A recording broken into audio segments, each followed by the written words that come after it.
Est-ce que vous saviez que seulement 13% des ventes mondiales sont réalisées en ligne? Alors cette proportion, bien évidemment, elle devrait augmenter à mesure que l'accès Internet et l'adoption des smartphones deviennent plus répandus, ça c'est clair. Mais vous avez compris que le potentiel de l'économie digitale est énorme.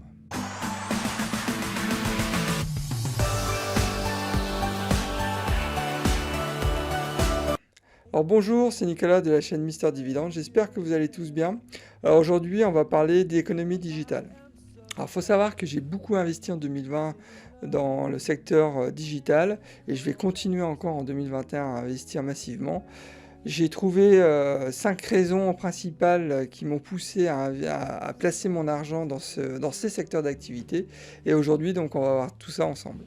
Alors, la première des raisons, c'est le Covid. Le Covid, il a accéléré la pénétration du commerce en ligne dans le monde.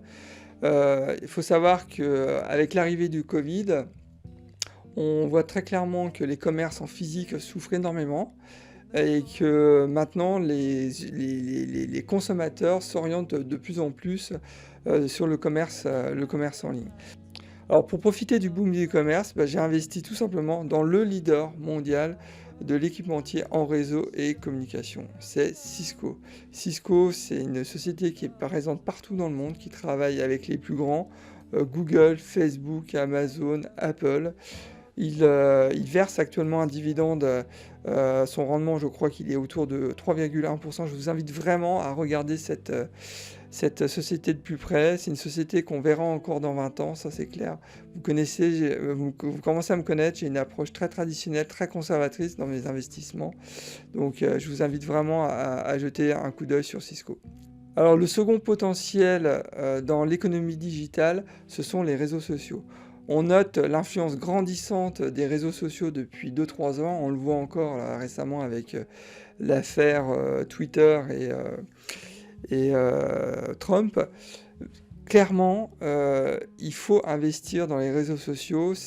On constate que la publicité, bon, elle existe toujours, bien évidemment, à la télé, mais on voit très clairement qu'il y a de plus en plus de publicité sur les réseaux sociaux.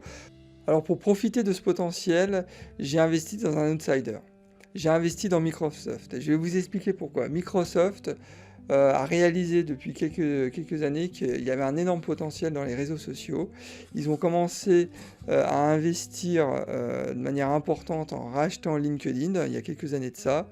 Là, actuellement, ils sont en pourparlers avec Pinterest. Alors, je ne sais pas si ça va se faire, mais on voit très clairement Microsoft qui commence à se positionner de manière très claire maintenant sur les réseaux sociaux. LinkedIn, c'était un positionnement plus B2B. Je pense que maintenant, ils vont s'orienter sur un réseau social plus orienté B2C. Et c'est la raison pour laquelle, enfin une des raisons, hein, c'est pas la seule, parce que Microsoft se diversifie énormément actuellement, mais c'est une des raisons pour laquelle j'ai investi de manière très importante en 2020 à hauteur de 2000 euros sur Microsoft. Je vais investir, et je suis en train d'investir encore sur Microsoft sur début 2021. Il faut savoir que Microsoft actuellement, le titre, il est sous-évalué par le marché à hauteur de 10%. Donc Microsoft est en solde, donc il faut en profiter. Et c'est la raison pour laquelle cette semaine, je vais de nouveau investir à hauteur de 1000 $. Donc je vous invite vraiment à réfléchir aussi sur ce choix d'investissement. Alors la troisième opportunité d'investissement dans l'économie digitale, ce sont les paiements numériques. On constate que la population mondiale a de plus en plus recours aux paiements numériques et commence à laisser de côté les paiements dits numéraires, donc les pièces et les billets. C'est clair que c'est le sens de l'histoire. On voit de plus en plus de solutions de paiement numérique avec les téléphones portables, avec les puces électroniques. Je pense que la nouvelle génération va booster ce secteur d'activité. C'est la raison pour laquelle j'ai fait le choix d'investir cette fois-ci dans un mastodonte du paiement numérique qui est donc Apple. Apple, il faut savoir qu'ils investissent massivement actuellement dans ce secteur d'activité. Depuis maintenant 3 ans, vous avez la possibilité aux États-Unis de payer avec votre téléphone portable. Cette solution elle est aussi disponible maintenant en Europe depuis, je crois, 1 an et demi. Et ça, c'est que le début. Apple actuellement est en train de travailler sur aussi une banque en ligne. Imaginez Apple qui propose donc le Apple Bank on va dire dans 5 ans. Donc là, une fois de plus, le potentiel, il est énorme. C'est Apple, alors malheureusement, a un rendement du dividende qui est vraiment très faible actuellement. Il est autour de 0,60, mais c'est du fait du prix actuel d'Apple, hein, qui est vraiment surévalué à mon sens. Donc c'est pour ça que pour l'instant, Apple, j'ai investi en 2020 autour de 2500 $. Je mets en stand-by mes investissements sur Apple parce que pour l'instant le prix est un peu trop cher. Mais dès qu'il y a une correction qui se fera, il y aura forcément une correction qui va se faire sur 2021, je profiterai de l'occasion pour de nouveau investir. Ça c'est clair. Mais de toute façon, je vous tiendrai au courant. Pour l'instant, j'attends le bon moment.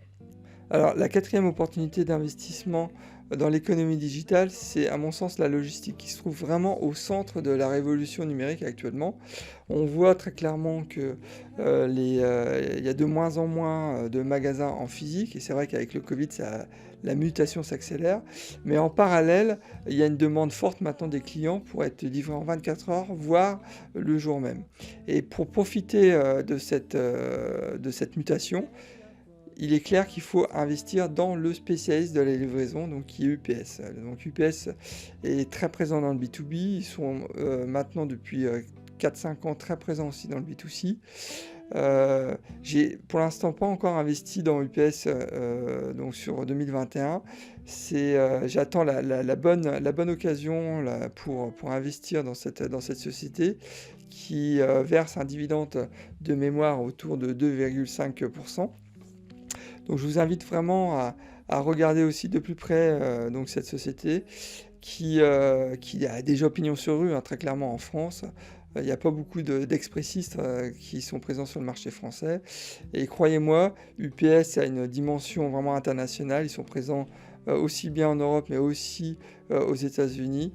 Donc je vous invite vraiment à jeter un coup d'œil sur cette société. La cinquième opportunité d'investissement dans l'économie digitale, elle est liée en fait au récent changement de comportement des consommateurs. Donc aussi bien dans le service à la clientèle, le travail à distance, l'utilisation de l'espace cloud, mais aussi du streaming rapide pour les jeux vidéo ou pour aussi les vidéos tout simplement. Et je pense que ce changement de comportement des consommateurs va en fait se maintenir sur le long terme. Alors pour profiter de ce changement de comportement, je pense qu'il faut investir très clairement dans la 5G. La 5G, ça va apporter vraiment une révolution dans l'utilisation de nos appareils numériques, en particulier le téléphone. Donc c'est la raison pour laquelle moi j'ai investi déjà dans Verizon, que je vais continuer donc à investir dans Verizon. Pourquoi ? Parce que Verizon, c'est un des leaders sur le marché américain. Actuellement, Verizon, en plus de ça, ils distribuent un dividende à hauteur de 4,6%, je crois, donc vraiment très intéressant. Moi, j'ai prévu encore d'investir à hauteur de 2000 $ sur Verizon en 2021. Donc, je vous invite vraiment à jeter un coup d'œil aussi sur cette société. C'est une société qui est sérieuse et qu'on verra encore dans les 20 prochaines années. Alors pour résumer, il y a à mon sens 5 opportunités d'investissement dans l'économie digitale. J'ai déjà pour ma part investi dans Apple, Microsoft, Verizon et Cisco. Je compte investir aussi dans UPS sur le deuxième trimestre de l'année. Bon, j'attends pour l'instant une opportunité d'achat. Mais je vous invite vraiment à prendre de votre temps pour réfléchir aussi à ce type d'investissement parce que là, il y a vraiment un potentiel qui est énorme. Donc c'est tout pour aujourd'hui. J'espère que cette vidéo vous a plu. N'hésitez pas à la liker, à vous inscrire à ma chaîne YouTube si ce n'est pas déjà le cas. Et je vous dis à la prochaine. Bon trade. Au revoir.